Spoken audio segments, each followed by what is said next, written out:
grâce à ça, on a des cartes d'identité, nous sommes allés à l'école, on a grandi, il y en a qui sont mariés.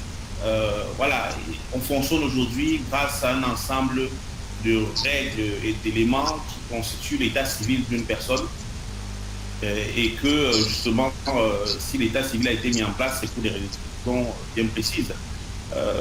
Parce que, comme j'ai discuté avec un ami tout à l'heure, on se disait, mais attends, est-ce qu'il vous viendrait à l'idée que du jour au lendemain, quelqu'un vient nous dire, ah ben non, cet enfant m'appartient. Ils n'ont que ça à faire à 80%. Et on parle aussi beaucoup de la réforme agraire qu'il faudrait qu'on se lance, de révolution verte et tout ça. Il n'y a pas de réforme agraire, donc il n'y a pas de politique agricole sans réforme foncière. Aujourd'hui, en zone rurale, impossible de savoir qui a quoi. Comment est-ce qu'on peut se développer et développer une agriculture si on ne sait pas qui est où et qui a quoi? C'est très, très complexe. Donc, c'est des questions aussi qu'il faut challenger et c'est pour ça qu'on en est à parler de ça aujourd'hui. S'il faut faire un développement endogène, vous avez vu, lorsqu'on évoquait le titre, on était dans indépendance, entre guillemets, parce que s'il faut faire un développement endogène, donc qui vienne avec une certaine indépendance vraiment, le cadastre, lorsque l'impôt foncier, les taxes sont connus, ça peut servir de base pour les collectivités territoriales et pour l'État pour lever des fonds propres pour pouvoir faire des travaux. Donc, on pourrait imaginer plein d'aspects. Au départ, je n'avais pas prévu vraiment de faire une présentation, mais je me suis souvenu que euh, à l'époque, quand j'étais étudiant, j'avais schématisé quelques graphiques qui présentaient un peu la situation et je pense que ce serait intéressant de m'appuyer dessus pour vous parler de cette problématique. Il faut remonter un peu très loin, parfois, Derek l'a dit. Alors, je vous présente juste une situation foncière, on va remonter un peu avant l'époque coloniale, comment les choses se passaient. J'ai pris l'exemple de quelques tribus au Congo. Hein. Vous voyez sur l'image que j'ai affichée, vraiment tout ce que je vais vous présenter est vraiment schématique. Ne prenez pas ça pour... c'est vraiment pour permettre de comprendre la présentation. Vous avez imaginé l'océan Atlantique, vous avez un ensemble de terres, la forêt, les populations qui occupent les terres. En tout petit blanc, là, c'est les ethnies qui occupent ces terres-là, avec les grandes tribus qui sont là.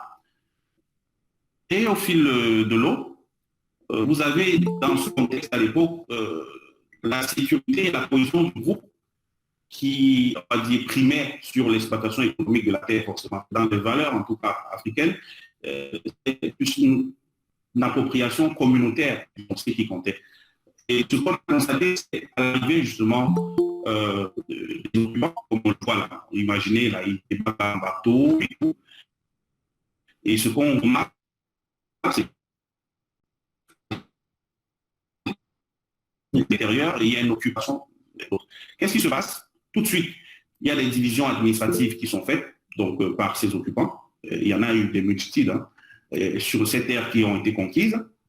Ensuite, il y a une sorte de superposition au système existant. De superposition, j'entends bien le système foncier, c'est-à-dire que celui qui occupe la terre, pour pouvoir jouir et exploiter paisiblement cette terre-là, va mettre en place un ensemble de droits, hein, imposer en fait ce que parfois des droits de propriété qui n'existaient même pas encore chez eux, parce qu'ils voulaient pouvoir jouir paisiblement du bien et l'exploiter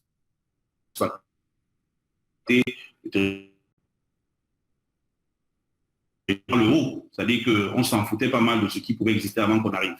Et ensuite, ce petit schéma montre juste qu'il y a un ensemble d'aménagements qui ont été effectués, les voies ferrées, il y a, comme vous le voyez, là, les zones en rouge, là, c'est tout ce qui va être espace utile, où justement ces espaces deviendront nos villes. Nous allons voir, ils ont développé pas mal d'aménagements hydro-agricoles, il y a justement des ressources humaines qui ont pu être exploitées, des politiques foncières, entre guillemets, rigoureuses, qui ont été mises pour faciliter justement l'exploitation par le colon de ces ressources-là.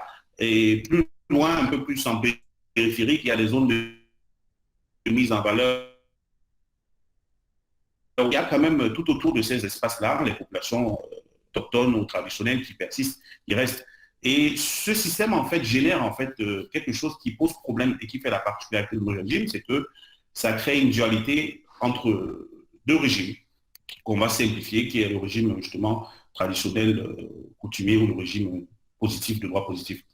Comme vous le voyez sur cette carte administrative des pays bamileke, on va dire, euh, considérer que les divisions administratives qu'on a vues tout à l'heure faites par le colon ont été entérinées aujourd'hui et que nos chefs-lieux de région, de département sont les zones où il y a des investissements qui avaient été faits. Et justement, ce qui se passe, c'est que dans ces zones-là, comme vous le voyez sur ces cercles, euh, on va dire blancs, tout simplement, il y a un régime légal qui a été mis sur pied pour permettre que les choses se passent. C'est-à-dire qu'après les indépendances, on a tout simplement, je veux dire, continué l'aventure de ce qui se passait à la période coloniale. On n'a pas pensé à réformer vraiment dans le fond nos régimes souvent. Donc, et comme vous l'avez, les petites étoiles autour, là, c'est les chefferies qui persistent, c'est-à-dire qu'on n'a pas quand même éteint les chefferies, il y a quand même une forte présence des chefferies. Et les chefferies, en fait, aujourd'hui, il y a les usages locaux. Chaque chefferie a sa façon de gérer la terre, souvent. Et comme on le voit, il y a ces disques-là.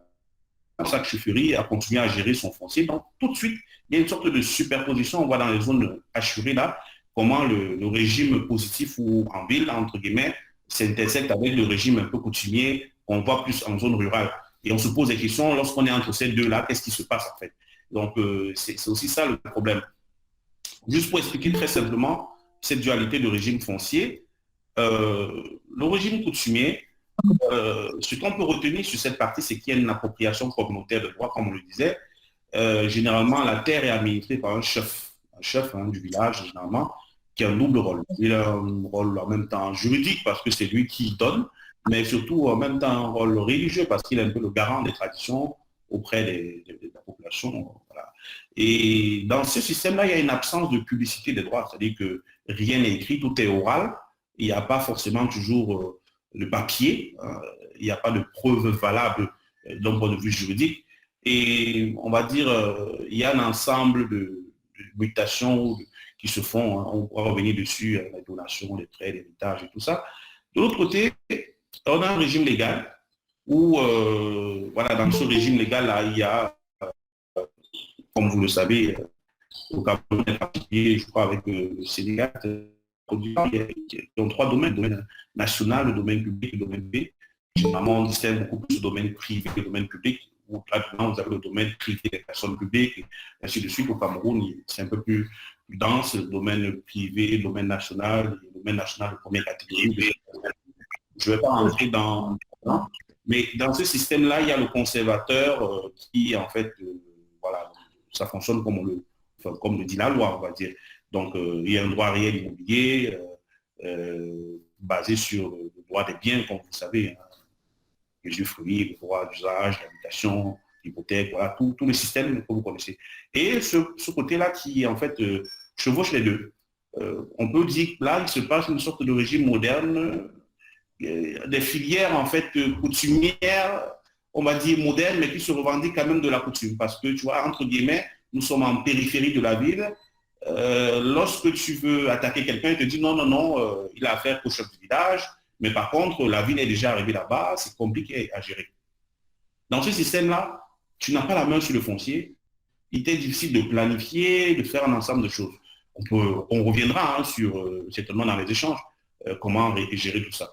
Bon, je vais passer cette carte, c'est juste pour montrer l'équipement socio-économique qu'on a dans des exemples de villages, hein, où on peut avoir des activités, des infrastructures socio-économiques. Ce qui est plus important, lorsqu'on voit la façon de gérer la terre en zone rurale, vous avez plein d'autres choses qui ne sont pas connues par le droit. Le bois sacré, il y a des problèmes, il y a une façon de gérer la terre et les usages locaux dans nos villes, dans nos villages qui ne sont pas reconnus ou intégrés même dans le...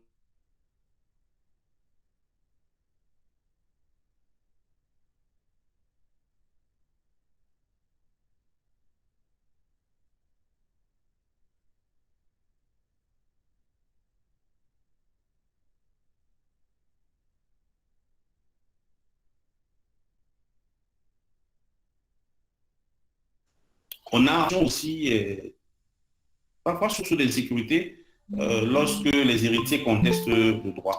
Vous savez, comme on est dans ce régime-là, rien n'a été écrit, les héritiers ne sont pas d'accord. Et bien, voilà, plein de choses.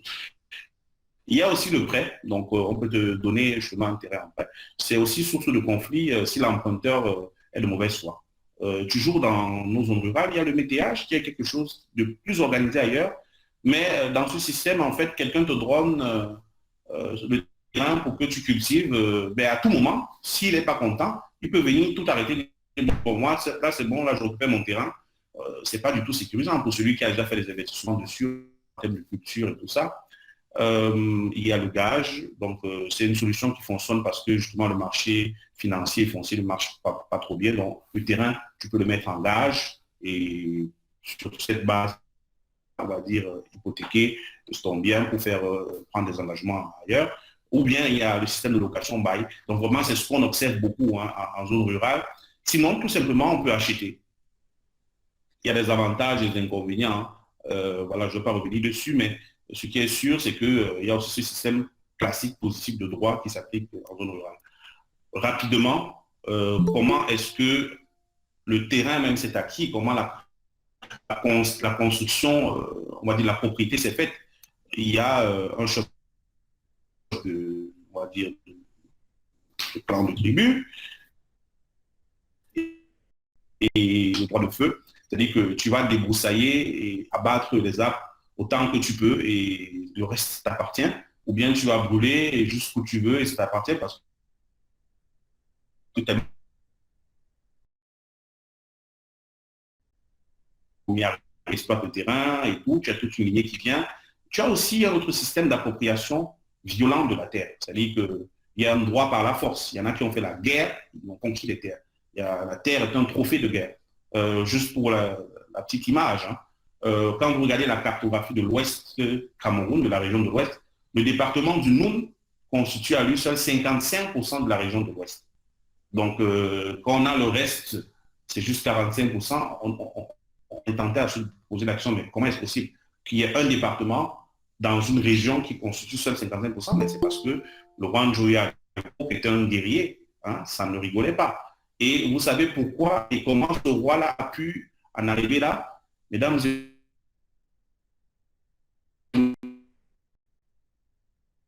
messieurs, c'est parce qu'il a... Et grâce à sa carte, il pouvait conquérir le territoire.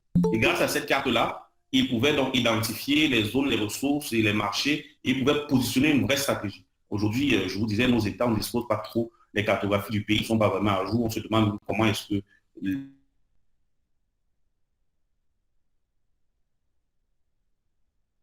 la carte est un outil de prise de décision. Donc, juste pour vous montrer rapidement, ce que je voulais juste illustrer dans ces cartes, c'est en fait parfois aussi quelque chose qui est très présent aujourd'hui, c'est les conflits en termes de droit de passage. C'est-à-dire que vous avez des éleveurs qui doivent faire le pâturage dans le contexte climatique, il est de plus en plus loin pour trouver à manger des bêtes. Et il n'y a pas de servitude et de droit de passage toujours.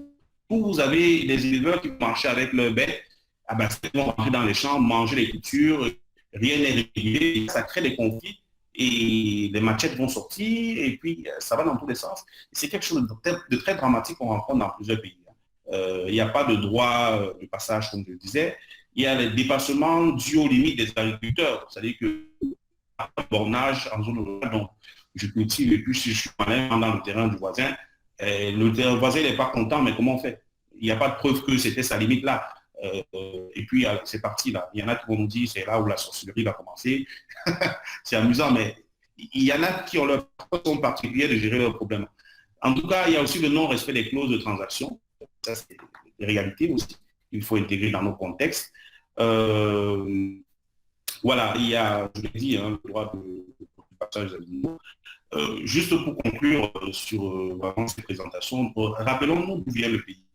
Souvenons-nous que le pays a connu trois occupations. Je ne veux pas dire colonisation parce qu'effectivement, nous n'avons pas été dans ce sens colonisés, bien que les pratiques étaient celles-là, allemandes, françaises, anglaises, et puis plus tard une république en bonne et due forme. Mais chaque système, en fait, on va dire colonial, on va l'appeler ainsi, a formaté le régime foncier. Hein. C'est-à-dire que le Grand Book, pour ce qui est des Allemands, qui est un système très rigide, qui met en place une sécurisation systématique ou un bornage juridique, en fait, qui est appliqué, comme on le voit en allemand, et où une partie de la France en Alsace-Lorraine, où toutes les terres doivent être justement bornée, cadastrée et connue, ou bien la common law qui était beaucoup plus anglais. Donc vraiment, à chaque fois, c'était vraiment, il y a aussi la freehold. Pour revenir sur ces éléments-là, en plus, il y en a qui sont intéressés par le droit, on pourrait rentrer dans ces détails et comprendre ce qui s'est passé. Mais ce qui est important, c'est que chaque système a formaté le régime, en fait, aussi. Et j'aimerais souligner aussi que pour ceux qui sont un peu géomètres, qui sont un peu ingénieurs, qui s'intéressent aux questions d'histoire, il y a aussi des problèmes dus à la vous savez, en géométrie à l'école, avant de commencer un exercice, on disait toujours le plan est muni d'un repère nommé OIJ. Si on ne disait pas ça, l'exercice de géométrie ne commençait pas. Parce que tu ne pouvais pas faire des rotations en géométrie si tu n'avais pas le repère de base. Et le Cameroun, on n'avait pas son propre repère, on avait un réseau géodésique qui permettait que tous les plans que les géomètres, les géographes, les aménageurs, puissent être positionnés de manière à ce que rien ne se superpose. Il n'y avait que quelques endroits où on observait l'existence de ces géographes. Les aéroports, le choix, on est connecté à un réseau international d'aéroports, donc le réseau géologique est important pour savoir l'orientation de la piste, la longueur de la piste, 6 cm. Pas plus il y a quelques jours, on a vu qu'il y a un avion à Cameroun qui est sorti de piste à plus de 500 mètres.